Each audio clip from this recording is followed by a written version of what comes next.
প্রিয় ভাইয়েরা, আমি বলেছিলাম যে একদল খেয়ে গিয়েছে আর একদল খাওয়ার জন্য রেডি হয়ে আছে। তো এখানে কি আমি কোনো দলের নাম বলেছি?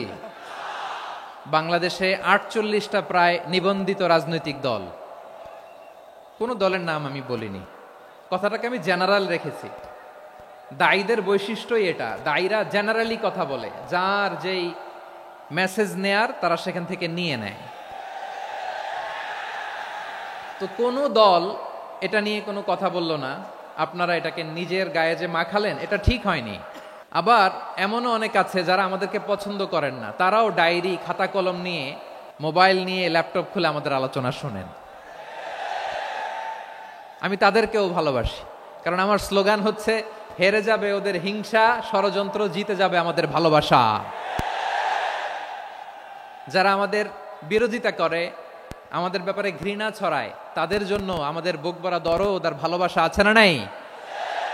কারণ ভালোবাসা দিয়ে যা জয় করা যায়, কঠোরতা দিয়ে তা পারা যায় না। তো যারা বিরোধিতার জন্য আমাদের আলোচনা শোনেন তাদেরকে ওয়েলকাম।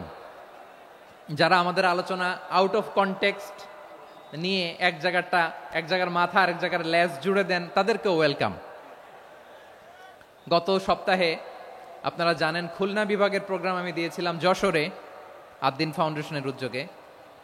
তো যশোরের প্রোগ্রামের এক ভিডিওর পেছনে আমাদের কিছু দিনী ভাইরা 6 বছর আগের এক অডিও ব্যাকগ্রাউন্ডে জুড়ে দিয়ে বিভ্রান্তি ছড়ানোর জন্য সোশ্যাল মিডিয়াতে ছড়িয়ে দিয়েছে। তো তাদের প্রতিও আমাদের কোনো রাগ নাই, ক্ষোভ নাই। তারা হয়তো দিনই তাকাদা থেকেই করেছে, কিন্তু তারা হয়তো বুঝতে পারে নাই এই যে রিসেন্ট আলোচনার ভিডিওর পেছনে 6 বছর আগের অডিও জুড়ে দেওয়া, এটাকে বাংলায় বলে প্রতারণা। কি বলে? প্রতারণা, ধোঁকাবাজি। এখনকার আলোচনার ভিডিও আর ব্যাকগ্রাউন্ডে এডিট করে লাগিয়েছে 6 বছর আগের অডিও। এটারে প্রতারণা বলে, ধোঁকাবাজি বলে। আর বিশ্বনবী বলেন, মান গশানা ফালাইসা মিন্না, the person who deceives us, he is not among us. যে আমাদেরকে ধোঁকা দেয় সে আমাদের অন্তর্ভুক্ত নয়। তো বিশ্বনবীর এই হাদিস তারা মনে রাখে না। তো এই জন্য শুধু বিশ্বনবীর প্রতি সাল্লাল্লাহু আলাইহি ওয়াসাল্লামের প্রতি সেরেফ ভালোবাসা আপনাকে বাঁচাতে পারবে না যদি বিশ্বনবীর আদর্শ আপনি গ্রহণ না করেন। তার জলজান্ত প্রমাণ, আবু তালেব বিশ্বনবীকে অনেক ভালোবেসেছেন আলাইহিস সালাতু ওয়াসসালাম। পলিটিক্যাল শেল্টার, ফিনান্সিয়াল শেল্টার, সব ধরনের শেল্টার তিনি দিয়েছেন, কিন্তু বিশ্বনবীর আদর্শ মানেন নাই। মুক্তি মিলবে? হ্যাঁ, আওয়াজ করে বলেন, আবু তালেবের কি মুক্তি মিলবে? তাহলে সেরেফ ভালোবাসা আপনাকে বাঁচাতে পারবে। ভালোবাসার পাশাপাশি বিশ্বনবীর আদর্শকে মেনে নেওয়ার দরকার আছে না নাই? তো যারা এই সমস্ত কাজ করেন আমাদের ভাইয়েরা, তাদের জন্য আল্লাহ তাআলার কাছে আমরা হেদায়েতের দোয়া করি। আবার আমি দেখেছি, আমার গত সপ্তাহের যশোরের আলোচনার একটা লাইনকে কেন্দ্র করে আমাদের অনেক রাজনীতিবিদ বন্ধুরা অনেক ক্ষুব্ধ প্রতিক্রিয়া দেখাচ্ছেন। ওই কথাকে নিজেদের গায়ে টেনে, নিজেদের গায়ে মেখে ওনারা ক্ষুব্ধ হয়েছেন। প্রিয় ভাইয়েরা, আমি বলেছিলাম যে একদল খেয়ে গিয়েছে আর একদল খাওয়ার জন্য রেডি হয়ে আছে। তো এখানে কি আমি কোনো দলের নাম বলেছি? বাংলাদেশে ৪৮টা প্রায় নিবন্ধিত রাজনৈতিক দল, কোনো দলের নাম আমি বলিনি। কথাটাকে আমি জেনারেল রেখেছি। দায়ীদের বৈশিষ্ট্যই এটা, দায়ীরা জেনারেলি কথা বলে, যার যেই মেসেজ নেয়ার তারা সেখান থেকে নিয়ে নেয়।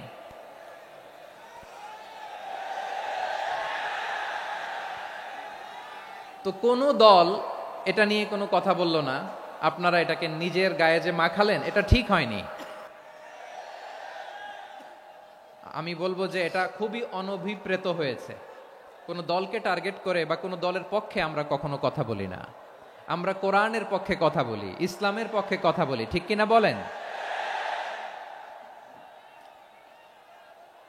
সো একটা জেনারেল কথাকে যদি আমার রাজনীতিবিদ বন্ধুরা নিজেদের গায়ে মাখেন, ক্ষুব্ধ প্রতিক্রিয়া জানান, এতে করে সাধারণ জনগণের কাছে একটা নেগেটিভ মেসেজ যাবে ওনাদের ব্যাপারে। এটা হোক আমরা চাই না। এদেশের যত, এই যে আমার ভাইয়েরা, এই যে আমি এই যে কথা বলতেছি, সাদা টুপি, ও আচ্ছা আচ্ছা, চলে যাবেন না, একটু জায়গা দিয়ে দেন ওনাকে। হয় কি, লক্ষ লক্ষ মানুষের ভিড়ে আপনি যদি উঠতে চান খুব কঠিন হয়ে যায়। যদি পারেন একটু বসেন, আর না পারলে ভাইকে একটু জায়গা দিয়ে দেন। আমার দিকে তাকান, এই সিলেট এদিকে তাকাও, এদিকে এদিকে, ফাইন। তো আমার প্রিয় রাজনীতিবিদ বন্ধুদের আমি বলবো, কথাটা ছিল ভেরি জেনারেল, এটা নিজেদের গায়ে মাখানোর কোনো দরকার নাই।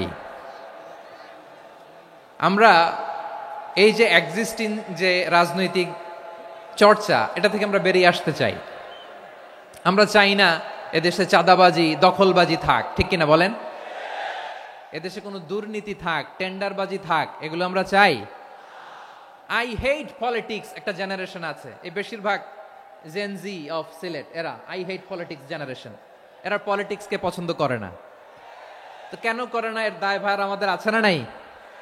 আছে। এবং আমরা দেখেছি ক্ষমতার পালাবদল যখন হয়, এক সরকার যায় আরেক সরকার আসে, তখন দুর্নীতির ফিরিস্তি আমরা জানতে পারি, এর আগে জানতে পারি না। প্রতিটা দলের ভেতরেই আমরা এই বাজে চর্চাটা দেখেছি। সো এখন আমাদেরকে শুধরে নেয়ার সময় এসেছে।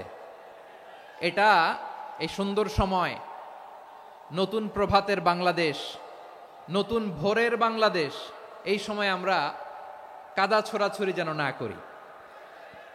আমাদের শপথ নেয়ার সময় এসেছে। প্রতিটি দল, নিবন্ধিত 48টি, সবগুলো দলের এখন শপথ নেওয়া উচিত যে আমরা কোনোদিন আর চাঁদাবাজি করব না, টেন্ডারবাজি করব না, দখলবাজি করব না। আমরা সবসময় দেশের পক্ষে থাকব, সবসময় দেশের পক্ষে থাকব। সেই কথাগুলো ছিল ভেরি জেনারেল। যে কথাগুলো আমরা জেনারেলি বলি, এগুলো জেনারেলি আপনারা নিবেন। আমার রাজনীতিবিদ বন্ধুদের কাছে এটাই আমার কামনা। আর এই জাতীয় বার্তা যখন আমরা দেই, তখন যদি আপনি বলেন যে পারলে রাজনীতিতে আসেন, পারলে দল করে দেখান, এটা হইল? আমি কি এরকম কোনো কথা বলেছি? না। আমি একজন মুফাসসিরে কোরআন, আমি একজন আলেম, এর বাইরেও আমার সবচেয়ে বড় পরিচয় আম আ সিটিজেন অফ বাংলাদেশ। আমি বাংলাদেশের একজন সাধারণ নাগরিক। আমার দেশের যে কোনো সমস্যা, যে কোনো ইনকনসিস্টেন্সি, অসঙ্গতি নিয়ে মত প্রকাশের স্বাধীনতা আমার আছে না নাই? আপনারাই তো বাক স্বাধীনতার কথা বলেন, ফ্রিডম অফ স্পিচের কথা বলেন, বাক স্বাধীনতার কথা বলেন। আপনারাই যদি আবার কোনো মন্তব্যের কারণে বলেন যে রাজনীতির মাঠে আসেন, দল করেন, দেখি কতটুকু পারেন, এটা ঠিক হবে না।